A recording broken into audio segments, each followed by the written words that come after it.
In this session, we continue on the topic on first principles modeling. We take the example of a continuous stirred tank reactor for this case. So this is a schematic of the reactor where a reactant which is ethylene oxide is coming in to react with excess water to produce ethylene glycol. Now this reactor needs a cooling system. So we have this is a jacketed reactor. So coolant is coming in and then the hot water and the product is going out. We will denote this with A.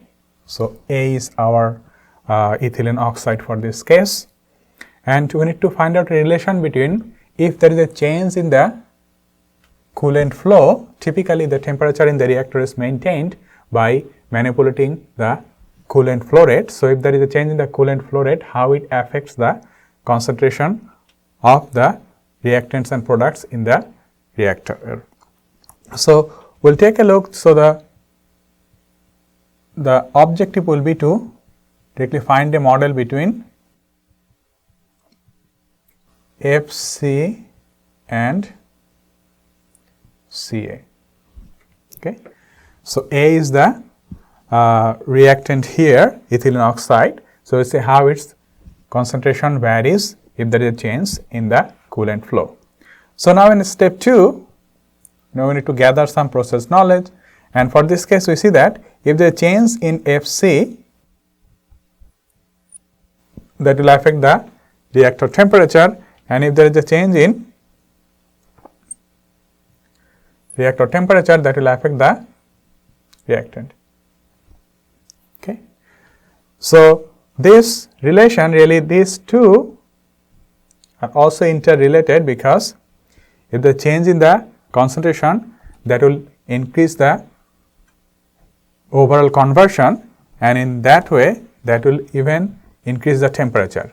So that causes that temperature causes the rate of conversion of C, and the rate of conversion of Ca again causes the increase in the temperature. Now see, we will have couple of equations relating these two. Now we directly go to this step 3, the bulk part of this modeling exercise, to develop the model equation. We will see for this case, we will write down the conservation principles. So first of all, this conservation of mass. We will write down the overall mass balance here. We will use this notation for the reactant coming in to be Fi, the concentration of A in the reactant Ci, the temperature of the reactant is Ti. In the same way, the product going out Fo, concentration of A in the product is same as that in the reactor, the temperature is same as that in the reactor as well. For the coolant, the flow rate is Fc, and the outlet temperature Tco, inlet temperature Tci. We will use the V to be the volume and rho to be the density of the reactant here. We will assume that for the reactant, the product, all these densities are the same. So there is not much change in the density due to the reaction taking place. Okay. So if we write down the conservation of mass principles here, we can simply write down the accumulation term. This will give us, for this case we see that the product is from the top of the reactor, so that will be constant volume, giving us the simplified equation Fi equals Fo. Okay. Now going back to the conservation principles, we will look at the component balance. We will have accumulation, accumulation of A, we are considering this reactant species here, and then will be A in, A out, generation minus consumption. Okay. So we are assuming no reversal reaction taking place, so this will be 0. So we will have all these 3 terms here. Now we need some more knowledge about the process here to calculate the generation term. The given information is that the reaction is first order with respect to A, where K is given RT. Okay. So, we will use the notation here in terms of negative R equals K Ca to follow the traditional notation for reaction kinetics. Okay. Now, if we write down the terms here now, accumulation of A, we see that in many cases the concentration are given in terms of mole per unit volume. So, we use that notation here. So, the accumulation term will be, we will have this, the volume of liquid in the reactor is V, if its molar concentration is Ca. So, this is in terms of suppose meter cube. So, if this is moles per meter cube or kilomole per meter cube, we need to multiply it with the molecular weight, which is kilogram per kilomole, to get in terms of mass. Okay. So, we take rate of change of this with time, give the accumulation term, and the rate of A in will be, for this case, again Fi Cai, this being say meter cube per hour. So, this is moles per meter cube. We need the molecular weight to convert into mass. The same for out, it will be F naught Ca Ma, and the generation term will be, its A is being consumed. So, we will not have this term, but we will have this term. Sorry about that. So, the consumption term will be Ca and V. Okay. So, this gives you, along with Ma, will give you in terms of mass.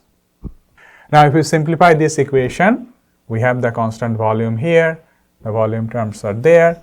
So, take that out and Ma term is there in each term. We will see that you can simplify it to write it down as V dCA over dt will be, if you take this Fi equals Fo, if I simply write it as F, so this term is Fi Fo, this will be term F. So, F times Cai minus Ca minus Kca. Okay. So, that is one equation we got. So, we have the overall mass balance and in the component balance. So, what is the conservation of energy balance now? So, you know that for the conservation of energy, again rate of accumulation of energy, we simply write it that accumulation in by convection out by convection. So, these are the convection term, and there will be the other term heat due to reaction. So, which is the important part for our case, and if there is a heat addition, so it is the net heat addition. So, it can be added or removed plus work done.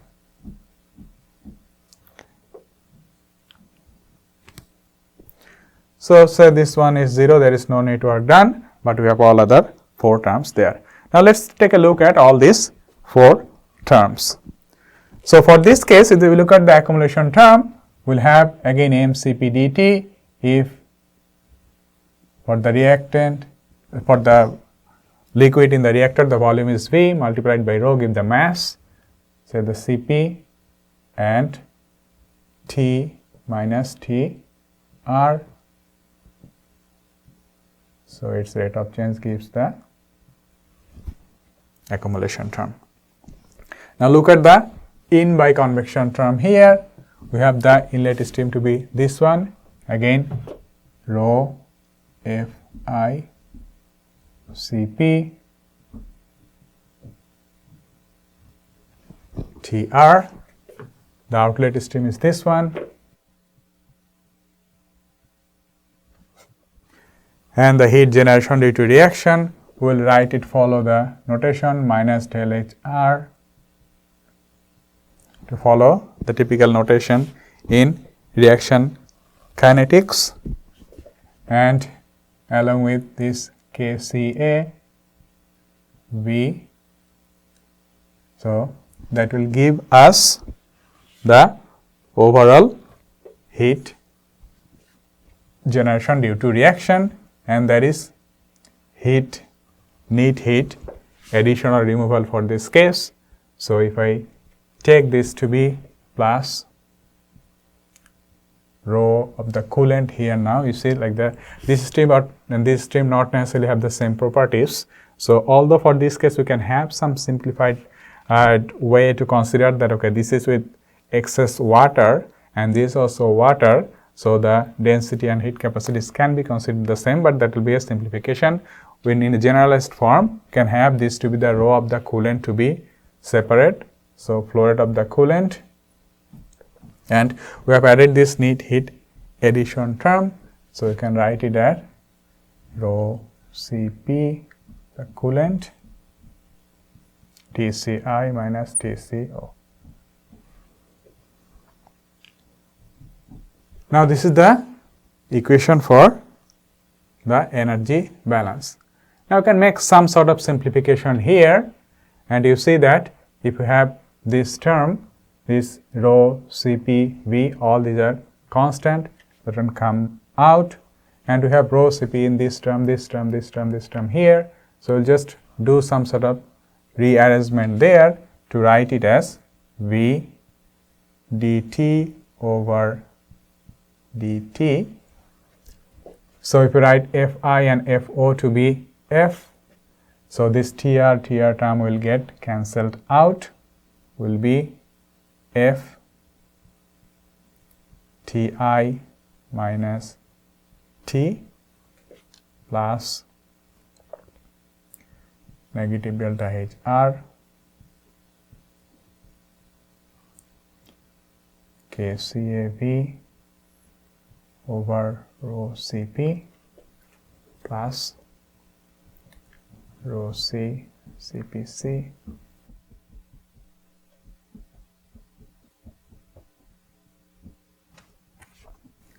we can write for the simplified form dt over dv dt F over V Ti minus T plus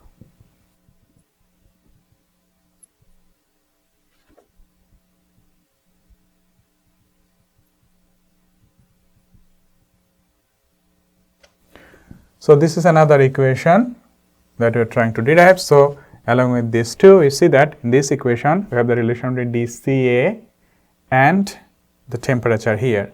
You see that temperature is implicit here in this K term, where K equals K naught E RT, and this equation relates this T and this FC directly. That's what we're trying to figure out.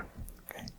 So that's an example of a reactor where we try to see how this concentration is changing and the temperature changing with the coolant flow.